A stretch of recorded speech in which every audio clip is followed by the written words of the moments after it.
only being as text approach. We are freeing Nietzsche in this sense, making him come alive and not just a pathetic talking head, as American academia would love you to believe. So what then would this world, according to somebody that's into post-structuralism or even hermeneutics, what would the world look like to them if they are just searching everything as signs? I'm looking for signs and I'm trying to interpret signs, and signs are everywhere. Oh my God. I think we have two examples. The one is from American cinema, and it's actually the movie The Exorcist. So we could look at the hermeneutics, or the one performing hermeneutics, or the post-structuralist one too, like Grenier, as a kind of like a priest type, and seeing the devil everywhere, seeing demonic entities and signs everywhere, the signs of the devil, or signs of miracles. I'm trying to decipher everything. I see miracles everywhere. I see God everywhere.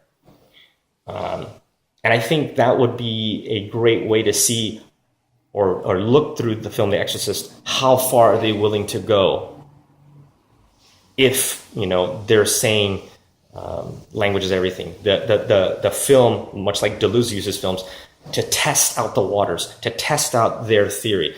Film actually makes their theory possible. What would it be like in that type of world that signs are everywhere? So I think The Exorcist is a great example of looking into the world of one performing hermeneutics or somebody that is into post-structuralism. Another example, and this is one that Deleuze and Guattari would talk about, and even another theorist who talks about this.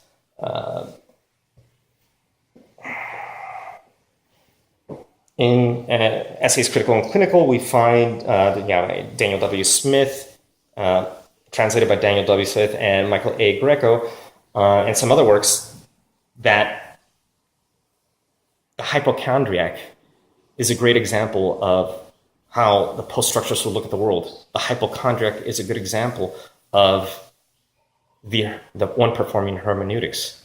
Signs are everywhere. I'm just interpreting. Are they signs of, am I sick? Am I healthy? What's going on? These symptoms, and their obsession for purity, their obsession for a correct way of interpreting reality makes them sick. As Nietzsche would say, and Deleuze would say, become reactive, neutralizing the body, sequestering Nietzsche in that way, tying him down, tying ourselves down. We ignore the body. We become like ascetic priests.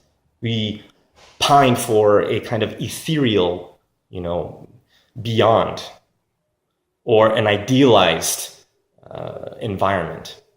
Okay, so I think those are two good examples. You guys have any comments, questions? Feel free to share. Or if you have any other points that you want to point out that would be interesting, go ahead, comment, message me, whatever. Just keep it civil. Again, this is only for educational purposes, okay? I want to take this project a little bit farther. This is a project that I have done years ago, but I want to put more out there, since I think a lot more can be done with, people like Nietzsche, Ortega Gasset, Gilles Deleuze and Phyllis Guattari, Georges Canguilhem, Michel Foucault, obviously Manuel de Landa, Michel Onfray. A lot more can be done instead of just treating them like talking heads. Okay, so we're free Nietzsche. Then we can see where we can go with it. And I would like to look at some other interesting things too. Like this work by Onfray. It's a graphic novel on Nietzsche's life. Interesting stuff. Warning, it's all in French though. Or even talk about things that are about Nietzsche's life, or applying Nietzsche and all these other theories, see where it can go. Even analyzing things that I found interesting that were not mentioned in Deleuze's classic book on Nietzsche, since about romantic love, analyzing love. What's going on now with it in terms of relationships? Love played, especially romantic love, played a huge part in Nietzsche's life. Interestingly, Deleuze ignored that or just didn't want to talk about that. Well, I think it'd be interesting to try to analyze that and see what's going on and what can we learn from his life and even from Deleuze of looking at some of the problems with relationships now and romantic love. One last point that I completely forgot, sorry about that. Another, you could say, nail in the coffin to these post-structuralists, this language only approaches being as text. We can recruit, you could say, an arch enemy of Foucault and Deleuze, Jean Baudrillard, who wrote his famous work, put him on the map, Forget Foucault. So if language is everything, signs are everywhere, if we could take his approach, it's essentially what Deleuze, what Nietzsche calls the will to nothingness. It's a kind of reactive version, a sickly version of the eternal return, which is essentially processes of selection. And what we could do, if we use Baudrillard, and combating and freeing Nietzsche, combating the post-structuralists, combating those that perform hermeneutics, and freeing Nietzsche, we can use Baudrillard in taking all these signs and mirroring them. Since the way in which these signs are used, they can be, exchanged. They have this kind of sedimentary value, or sedimentary position in terms of the relations of these signs, and we can mirror them to each other, to either reflect back to each other, in essence, canceling out each other.